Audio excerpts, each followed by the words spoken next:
Hola, bom dia. Carl Munson here with the Good Morning Portugal live stream at YouTube channel and podcast. Good morning to you. How are you today? Tudo bem? Como estás? If you're looking at the screen and thinking, oh God, he looks knackered this morning, you're absolutely right. I am.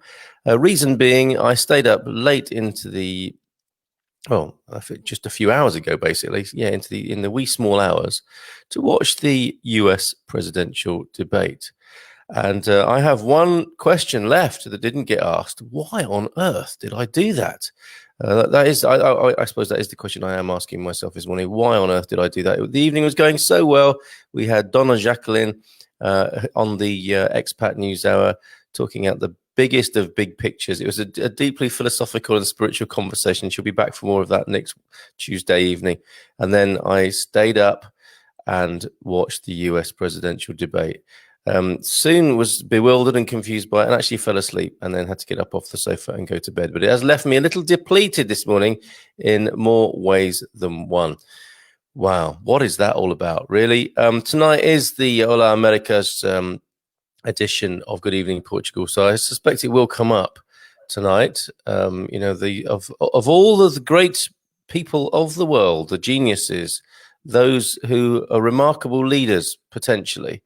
There were those two gentlemen last night on the screen for the people of America to choose from. I don't want to dominate to the Good Morning Portugal with the US presidential debate, but these are the big issues going on in the world, aren't there? And that it should come up, but certainly shouldn't dominate. As should Brexit, but again shouldn't dominate. These are big picture things for the world political stage, around which I think other views are formed or contrasted against. It's an interesting time in the world, and these are little barometers, I think, of what's going on in the world. But yeah, very glad, especially if you're American, very glad to hear your views. I know we have American viewers.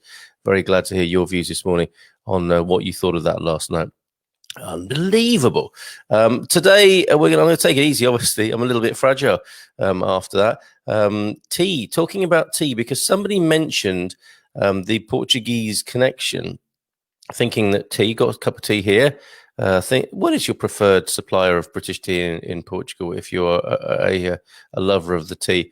Excuse me. But yeah, somebody said, yeah, Portugal tea. That's how tea got to Britain, through Portugal. Portugal again there in the mix. So I will tell you the story of how that happened ahead of World Coffee Day, which I believe is tomorrow. Didn't Jim tell us that?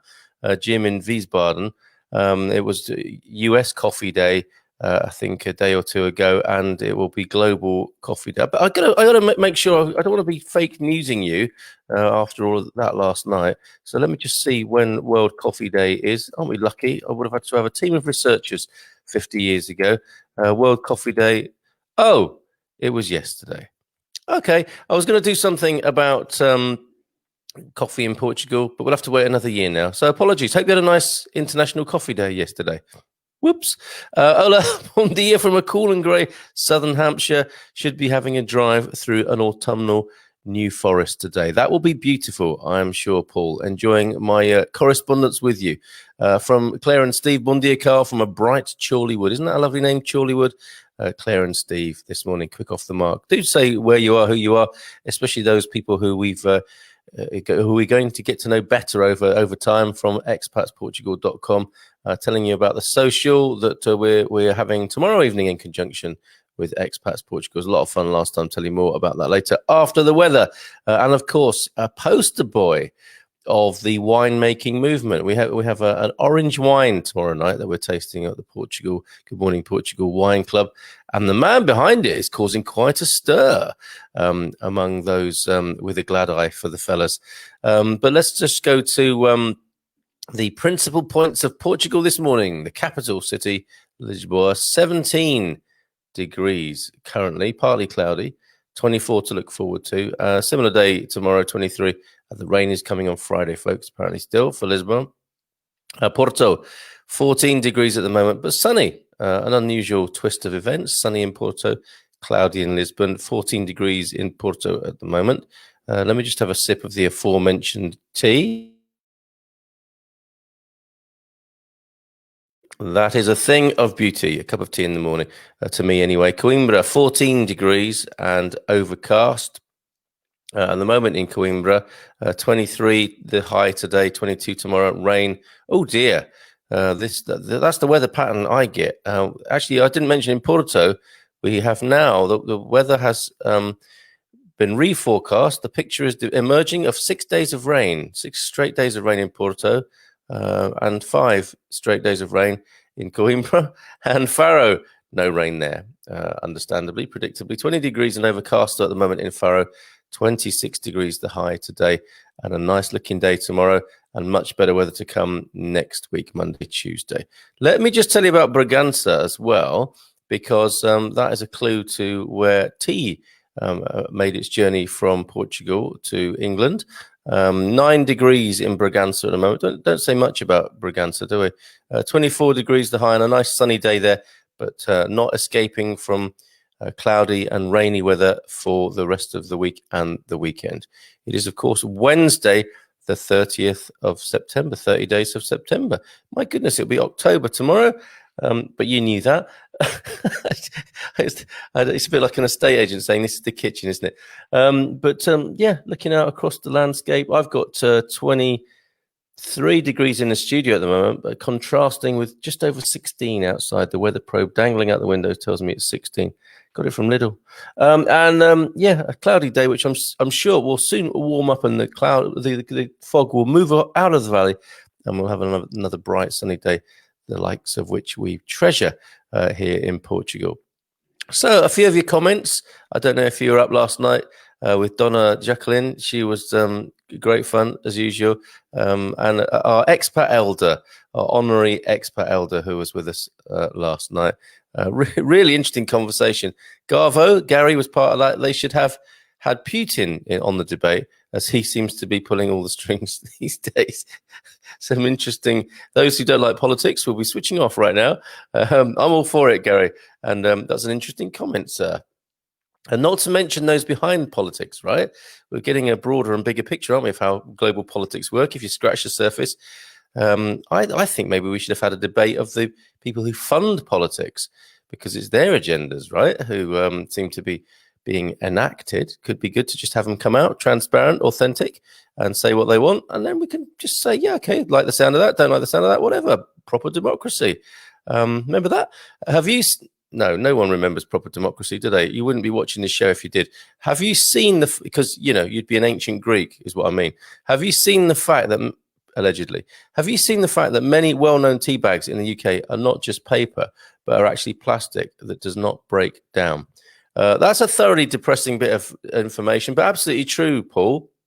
And Shelley, I think, as well, had a similar concern as you about that. And yes, of course, I imagine the cheap tea bags I buy, I suppose, but then again, I was going to say they're probably so cheap that they're paper, but actually plastic is cheaper than paper, isn't it? So I'll have to find out what my little tea bags are made of. I mean, let alone for the planet. What's it going to be like for you to be drinking, tea out of a plastic tea bag that's had boiling water on it, changing its chemical structure, presumably, and releasing estrogens and goodness knows what? Not good for the man boobs, at least. That comes to mind for me. So yes, a sobering and interesting point you make there. Let's find out. I think pucker teas, they're rather good. They, pucker by name and by nature. I think they insist on having a purely paper tea bag, as I suspect Clipper do as well. I do like a Clipper tea, but not seen that over here in Portugal. Mark, good morning to you, Mark. Where you been? Bon dia. Last day in Pavão de Varzim, and heading to Portsmouth and Southsea via Gatwick later today. Well, I hope you've had a great time. Do let me know. How's it been in Pavão de Varzim? And whether I've pronounced that correctly. Yes, Will, I said man boobs. Come on. This is a well-known cultural phenomenon, is it not? Is it a watershed issue whereby you're taking issue with me? It's a serious thing, though, isn't it? I think all the plastics men consume do have some effect on their. Let me leave it at physiology for the time being and see what happens.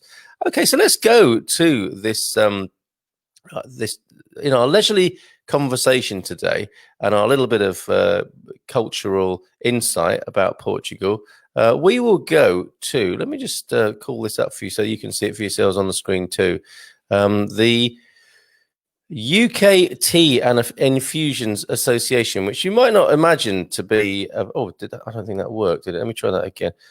Which you might not imagine to be a very exciting place to go. It sounds a bit like a trade association, doesn't it? Which, in fact, I think is exactly what it is. The UK Tea and Infusions Association, which gives you a rather nice readout of cups of tea consumed in the UK so far today.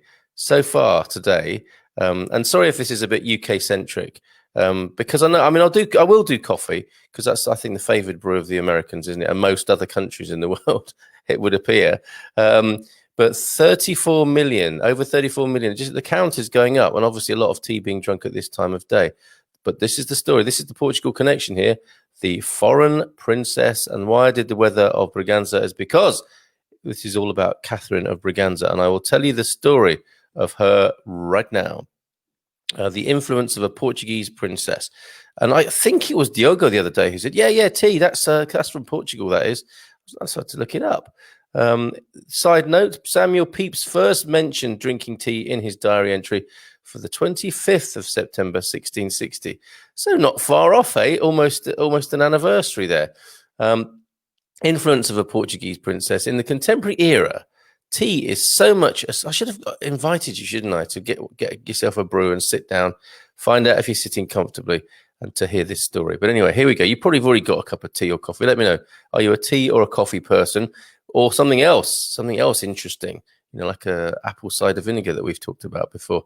In the contemporary era, tea is so much associated with the British way of life that it can come as a surprise to learn that it owes much of its popularity here. This is written in Britain, obviously, to a foreign princess. While it is not true to say that Catherine of Braganza, the Queen Consort of Charles II of England, and we know what that means, actually introduced tea to Britain, she certainly had much to do with it becoming a fashionable and widely drunk beverage. Portuguese traders imported it to their homeland from the East, and its high price and exoticism helped it to become very fashionable in aristocratic circles and at the royal court where Catherine grew up. Wow, I wonder how old she was when she was exported to Britain. Funny bunch, aren't they, the royal families? By the mid-17th century, it was very popular there. Tea had also gained popularity in elite society in Holland through Dutch trade in the East and in neighbouring countries. But at this stage, Britain somewhat lagged behind. The famous English diarist Samuel Pepys first mentioned drinking tea, as I told you, in his diary entry for the 25th of September 1660. And can you imagine drinking tea for the first time? And I suspect it didn't have milk in it then. I'm not sure. I'm not entirely. We might find out in this article. But dear diary, 25th of September 1660. What strange brew I have before me. I sip upon it, and it suddenly puts lead in the pencil. He wrote that he had been discussing foreign affairs with some friends, and afterwards did send for a cup of tea, 2 peas in cup. No, not 2 peas in a cup. There are 2 letter P's as I'm reading this, cup of tea, and tea with a double E, which sounds like a rap song. A China drink, of which I never drank before. That's his actual entry. Excuse me. Since Pepys was a member of the wealthy and fashionable London set, his failure to mention tea earlier suggests that it was still unusual at this time. This is CSI tea, piecing together the story of Samuel Pepys and the elite society in Britain at the time in the 1600s. This was soon to change. My goodness, it's only 6 years before the fire of London. What great scene setting we have here. So this was soon to change. Just a few months before Pepys was writing in May 1660, Charles II had been restored to the throne after the Commonwealth administration, which had been set up by Oliver Cromwell in 1649, collapsed under the weight of its own unpopularity. Beware revolutionaries! But Charles II inherited many debts from that government. Something never changed, and soon ran up new ones of his own, and so was desperately short of cash. One solution, so here you go, folks. If you're short of cash at the moment, one solution is to marry a wealthy foreign princess and to demand with her a great deal of money or goods as a dowry. Nobody's going to see through that, are they? After some negotiation, it was agreed that he would marry Catherine, and that her father, King John the Fourth of Portugal, would provide her with several ships full of luxury goods, some as gifts, some of which would be sold to pay off Charles II's debts. These goods included a chest of tea, the favorite drink at the Portuguese court. This is a great story.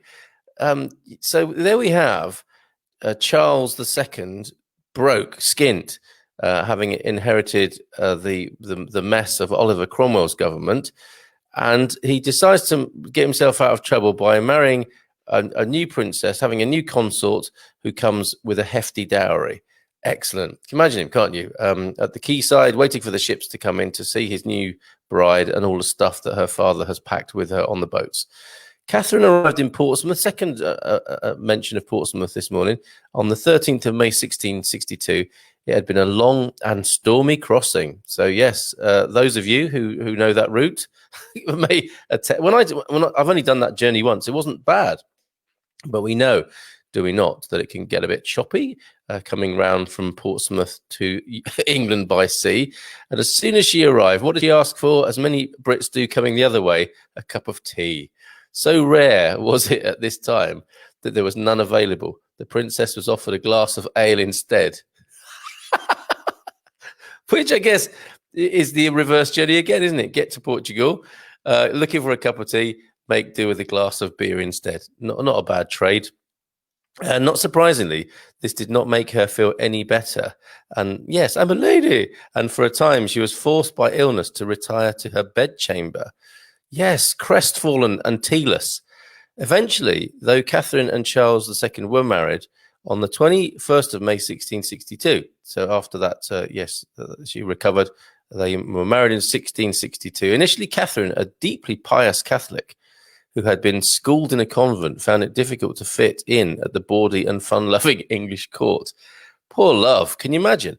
But over time, she established herself as the preeminent woman in the kingdom and became something of a trendsetter. How wonderful. Although she adopted English fashions, she continued to prefer the cuisine of her native Portugal, including tea. So what happened? How did Portugal switch? This is the next stage of this journey, isn't it? We've now learned how tea came to England or Britain from Portugal, but now we need to find out when it changed here, and it changed from tea to coffee. Soon her taste for tea caused a fad. I thought I was going to say a fatality. Soon her taste for tea had caused a fad at the royal court. Then this spread to aristocratic circles and then to the wealthier classes. That's how everything seems to happen, isn't it? In 1663, the poet and politician Edmund Waller wrote a poem in honor of the Queen for her birthday, which I will share with you now, which you might like to learn and translate into Portuguese. Then again, you might not. Venus her myrtle, Phoebus has his bays. Tea both excels, which she vouchsafes to praise. The best of queens, the best of herbs we owe to that bold nation which the way did show. To the fair region where the sun doth rise, whose rich productions we so justly prize. The muse's friend, tea does our fancy aid, regress those vapours which the head invade, and keep the palace of the soul serene, fit on her birthday to salute the Queen. There you go. The words of Edmund Waller from 1663, and the story of tea coming to England via the Catherine of Braganza, Charles II's royal consort, and wife ultimately, who came with a hefty dowry and helped out the English economy at that time. I do hope you enjoyed that. How's everybody doing this morning? Yeah, a little bit of talk about tea. Johnny was with us last night talking with Donna Jacqueline. Bon dia. We finally have a government after... Oh, okay. Yes, indeed. Politics in Belgium now. We finally have a government after more than 500 days in Belgium with 7 losing parties. Why still vote? It's a good question. People are asking themselves this all over the world right now, Johnny. They really are. And thank you for that political update from Belgium. It's really good. And this is people-to-people news. Bon dia, Carl. Loving the story. I do love to do these historical things. And I wonder to myself, do people like this or not? I really do. I know I do. And actually tonight we've got the return of Phil. Phil, who was with us last Friday, doing a little bit of CSI on Portuguese history. He's back again tonight for the Hola America show, solving more, or formerly case closed things or unsolved mysteries or things where he sees a little bit of an inconsistency. Join us for more Portuguese history tonight with Canadian Phil. I mean, he's just great company anyway because he's so laid back and cool and easygoing. So that should be fun tonight. Bit of American politics, no doubt. And the article that came up, the saber rattling, where the American ambassador said to Portugal, "You need to choose between us and China." Honestly, what nonsense! But that will no doubt come up tonight. And of course, Phil with his historical, cultural, and linguistic view of Portugal this evening. So looking forward to having his company back tonight. I love black. Excuse me, I need another sip of my tea. Thank you, Catherine of Braganza. Beautiful. I love black, green, and white teas. Wow. Hoping to discover sources of good teas in Povoa de Varzim and Porto in 5 weeks' time when I move to Portugal permanently. Nice one, Mark. You and me both then, okay? So let's club together. And we might have to have a Good Morning Portugal tea club, mightn't we? I know there is a great specialty tea shop / tea room in Montchique. Yeah, that's going to be a long way to go to grab some tea, isn't it? For you anyway. By the way, Catherine was married to Charles II in what is now the Garrison Church in Southsea. That's not, where is that? It's not far from Portsmouth, is it? So they got married quickly, presumably, when I don't know. But that's a lovely little footnote to the story there, Mark. Thank you so much for that. And am I right in thinking that when people drank tea at that time in history, they didn't have milk in it, and milk came along later, and milk was put in the porcelain first to stop it staining so badly with the tea? We'll see. I guess the coffee has the link from Brazil. That makes a lot of sense, and I hear they have an awful lot of coffee in Brazil. I feel a song coming on, Gary. Yeah, I'm sure. Yeah, that must be a lot to do with it, right? I have only found one tea plantation on mainland Portugal and one on the Azores. Yes, Azorean tea. We do need, yes, a tea club, says Shelley. I think we do need a Facebook group, if nothing else, but that sounds really rather good. Yes, I'm encouraged, and I think you see some mileage in that, Shelley. And I love this idea that you've already found a tea plantation on mainland Portugal. I discovered I had a kind of complimentary alternative health checkup last Saturday morning, and I was advised to not eat Chinese rice. Again, at the risk of causing a diplomatic outrage here. Stay off the Chinese rice, I was told. It's got arsenic in it. And, we know, don't we, that probably not paramount among Chinese growers of anything and producers is public safety. I'm going to stick my neck out and say that. And I'm sure rice is no exception. And then I discovered that rice is grown in the Alentejo, and I bought some on the way home. Rice is grown in Portugal. Tea is grown in Portugal, but thanks to Shelley there letting us know that. How marvellous. Are there good Portuguese tea bag brands that you can buy in Portugal, or will I have to keep bringing my Yorkshire tea with me? I don't know, Hannah love. You'll have to bring your own tea for a little while yet to eat with your harvest bread. So yes, I don't know, and we're going to find out. We are absolutely going to find out about this. This is a journey beginning for some parts of our community here. I would have been happy with the ale instead of the tea. There's always one. There's always one, Johnny. Carl's Tiffin time. That's our tea. Give me our tea club. Nice one, Garvo. I'm married to a Pompey boy too, so we'll be testing him on this later. Portsmouth is showing up big time on the show this morning. Very interesting. Lots of mentions of Portsmouth. I think the Moors also brought tea to Spain and Portugal, says Hannah. Good morning to you, Hannah, by the way. Great to see you in the comments again this morning. So from tea to wine, actually, no, before I go there, I want to share with you the social. I mean, this is the unexpected thing here with what we're doing with Good Morning Portugal, Good Evening Portugal. What a lovely community it began, and it's a very interesting sort of reminder to me actually to consider and think about how we began this. And it was because I wanted to do some English language updates on the COVID situation, and out of that, and we have talked about this before, haven't we? Some good things have come, some silver linings have come from this pandemic cloud. And for me, this is absolutely one of them. Is how we've all got to know each other, and how we hang out in the mornings. With the whole Good Morning Portugal project, and now Good Evening Portugal, and our collaboration, of course, here with expatsportugal.com. So I'm very grateful for that. I really am. I think it's really wonderful. You help me get out of bed in the mornings. You give me a reason, a purpose in life. Keep me off the street, etc. But truly, I'm delighted and grateful that that's how it began. And we have a direction all of our own now. We still cover COVID from time to time. We did last night, but we have a new sense of purpose. This is an extension of that. So tomorrow evening, the online social meetup. We've had one of these before. And the idea is to connect people already living in Portugal with those wanting to move here. That's exactly where we're placed, isn't it? We're Good Morning Portugal. Bit of networking, make new friends, ask questions. There's one of Jerry's legendary quizzes, of which I'm delighted to be the quiz master. Great fun last time. Join the community, have some fun. And I think you need to sign up for this, but you can do that here on this on the events page of expatsportugal.com. So open to everybody, as are all of the webinars that we do.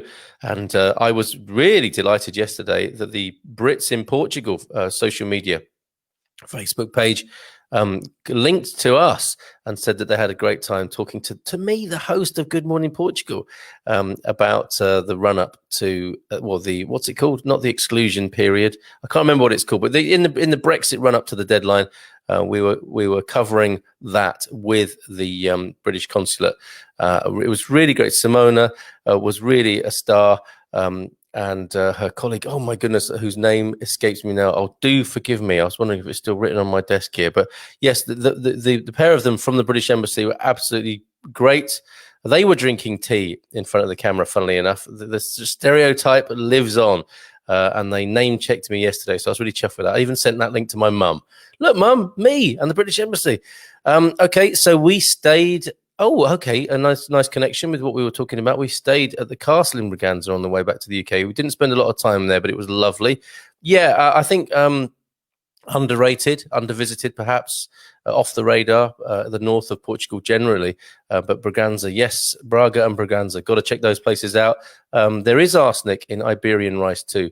Boo, in rice all around the world. Okay, so perhaps there's less rather than none in Portuguese rice grown in the Alentejo. I mean, what a wonderful thing. I think only of the paddy fields of China or possibly India when in the Far East when I'm thinking of rice. It was such a surprise to learn that it was grown in the Alentejo. Good morning, Portugal, aka the Breakfast Club, Wine Club and Tea Club now too. Absolutely, Will. Extending the franchise wherever possible. Small arsenic amounts are not a problem. Okay. And this is what going back to Phil, who's with us tonight, Canadian Phil. He was suggesting that one of the queens of Portugal was poisoned with arsenic. So in large amounts, deadly, small amounts, not, says Shelley. And that was a clue to when actually, I'm not going to go into the details of that for a second time over breakfast, but join us tonight for more history, Portuguese history from Phil. Do the Portuguese actually drink tea? I only see bicas in the morning. Yeah, I really... If you do get a quizzical look. For those coming to Portugal wondering about tea, you can get a chá verde or chá preto, but it's quite unusual. It really is. I mean, I don't see that. And I imagine, maybe in the metropolitan centres, there might be tea shops and so on as a speciality thing. But this is a coffee-powered country, and we will return to that at some point. Sorry, I missed International Coffee Day yesterday. In the early days of Good Morning Portugal, we did some great coffee coverage, including the Café Constipado, which was a source of much mirth and merriment. But onward anyway.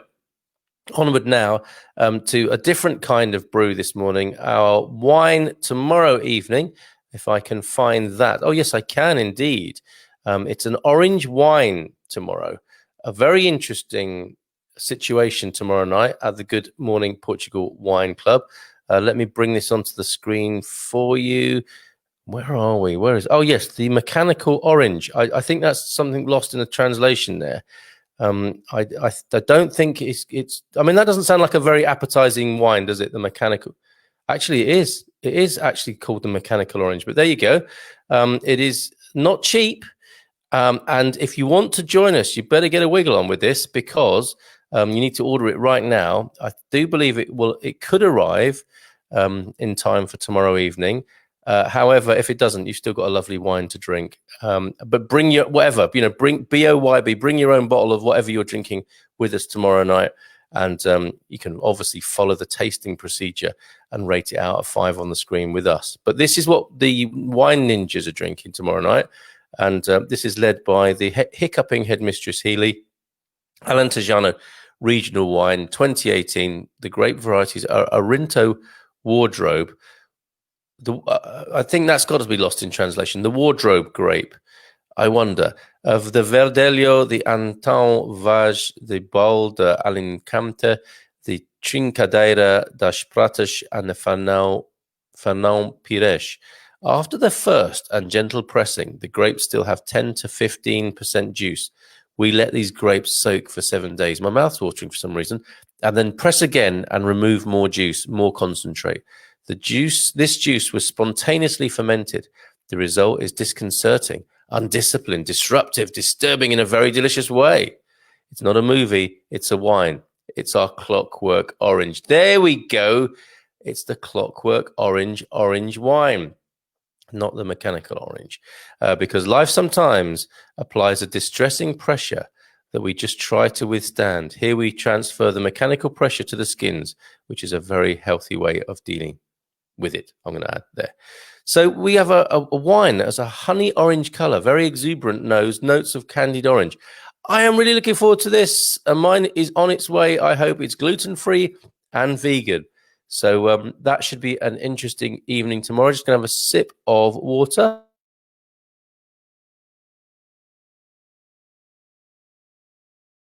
Yeah, the hiccuping headmistress. We have a new rota, actually. So we have a different wine ninja leading the tasting. And I believe that, let me see, because we have some confusion about this. It's the hiccuping headmistress on the first Thursday. Then Garvo is back. The man who made Rosé cool.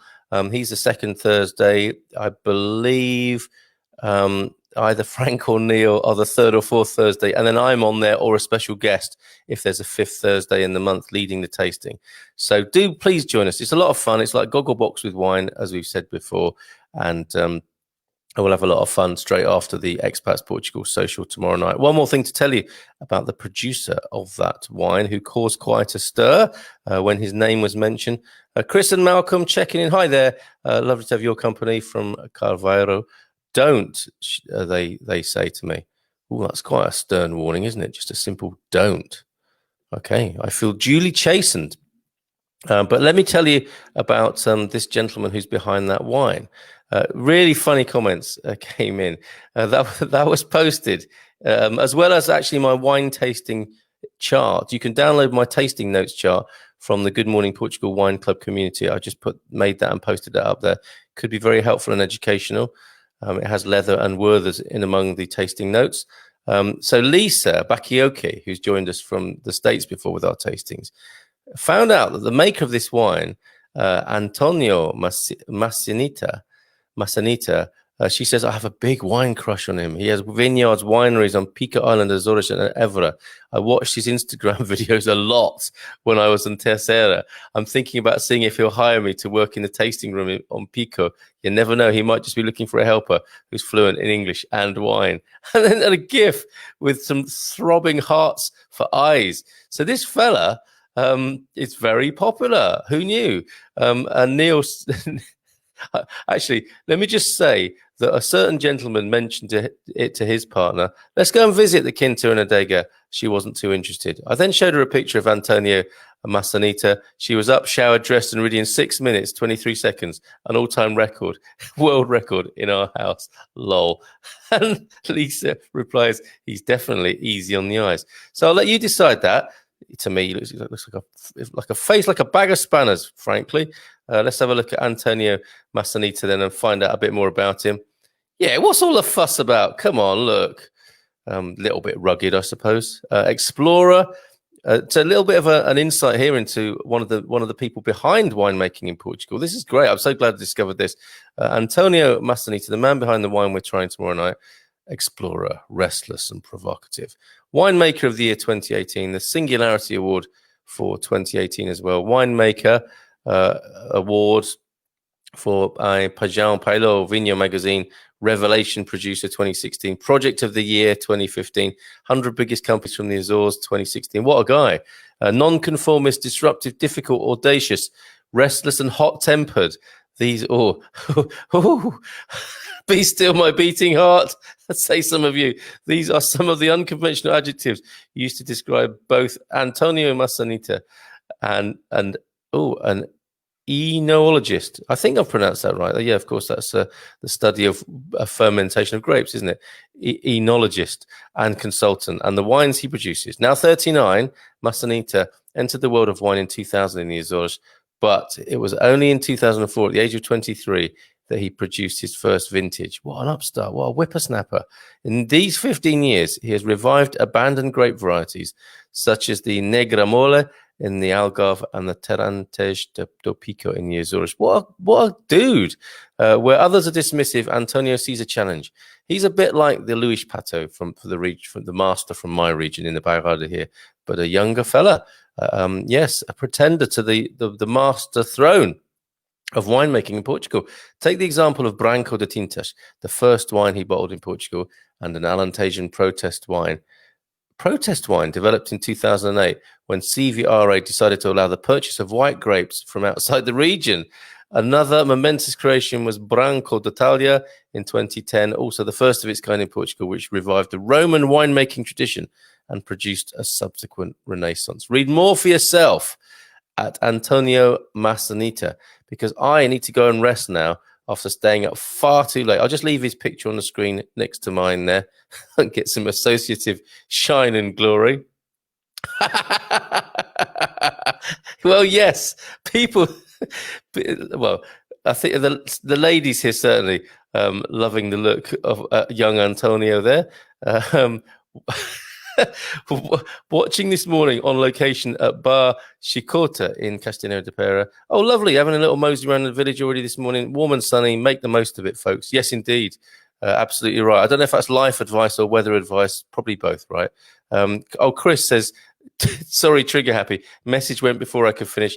There is a discount to be applied to the bottle if you sign up for the newsletter at the time of ordering. Oh, I didn't, unfortunately. I should have done that, but that's a really good tip. Yes, so don't just order it. Sign up for the newsletter and you get a discount. Nice tip there from Chris. Thanks, Chris and Malcolm, this morning.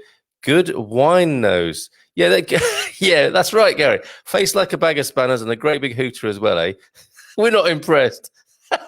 Hubba, hubba, says Hannah. And ooh, matron, says Penny. Fantastic. Life hack. I learned from yesterday to consider through winter and support local. Get sufficient olive oil in your diet. Yes, I need to get my local olive oil supplier sorted out. We're in the new place where we're living. Absolutely right. And yeah, keep drinking the olive oil throughout the winter. With Mrs. M going vegan, we're getting through a bottle of olive oil, one of the little ones, every 2 days. And I did a big kind of I call it a lockdown shop at Lidl yesterday. And we definitely are going to have a Lidl jingle every time Lidl is mentioned. I was thinking a little segment from Oasis, Little by Little. What other jingle could we have? Probably a cash register ringing. That would be certainly appropriate for Lidl. But yeah, they've got a nice organic olive oil on offer at the moment. Yeah, a nice reduction on that, and a bio olive oil, and presumably not one made by killing birds that we covered recently. Yes, keep the olive oil levels up. Very good for you. Get sufficient olive oil in your diet, says Will.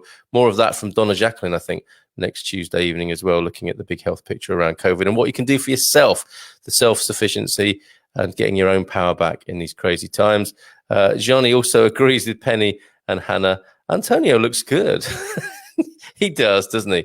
But it's all lighting and makeup, isn't it? Obviously, when you can afford a decent photographer, your picture's going to end up like that.